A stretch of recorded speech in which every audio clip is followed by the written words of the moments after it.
महाराजांचा पुतळा कोसळणे त्याच्यात इंजिनियरची चूक आहे, मूर्त्या बनवणाऱ्यांची चूक आहे। त्यामुळे त्यांच्या खूप व्यवस्थित पद्धतीने चौकशी झाली पाहिजे आणि जो त्याच्यासाठी जिम्मेदार असेल त्याला दंड दिला गेला पाहिजे अशी माझी हार्दिक इच्छा आहे। कारण की इतकं लापरवाहीनं काम करणे महाराजांच्या बाबतीत हे फार मोठा अवमान आहे महाराजांचा।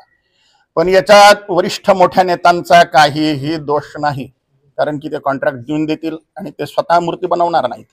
म्हणून मूर्तिकार आणि त्याचे इंजिनियर, त्याचे ठेकेदार हे या गोष्टीला जबाबदार आहेत। धर्मशिक्षा नसल्यामुळेच लोकांमध्ये अराजकता फैलत असते, कुकर्माच्या इच्छा फैलत असतात आणि त्यांच्याकडून कुकर्म घडत असतात। धर्मशिक्षा ज्याच्या हृदयात आहे त्याच्या हातून कुकर्म घडणं संभव नाही। जो आस्तिक आहे, जो ईश्वरावर ज्याचा विश्वास आहे, ज्याला माहित आहे की ईश्वर सर्वत्र व्याप्त आहे, तो सगळं काही पाहून राहिलेला आहे आणि तो कुकर्मांचा दंड आणि सत्कर्मांचा पुरस्कार देतो, तर अशा व्यक्तीच्या हातून कुकर्म घडणे संभव नाही। म्हणून धर्म, अध्यात्म या गोष्टींचा प्रचार प्रसार शाळांमधून होणं आवश्यक आहे। त्यामुळे कर्मफळ व्यवस्था लोकांना माहीत पडेल आणि जसं केलं तसं भरा लागणार हा ईश्वरीय न्याय सगळ्यांच्या हृदयात रुजून हे कुकर्म आपोआपच नष्ट होऊन जाईल।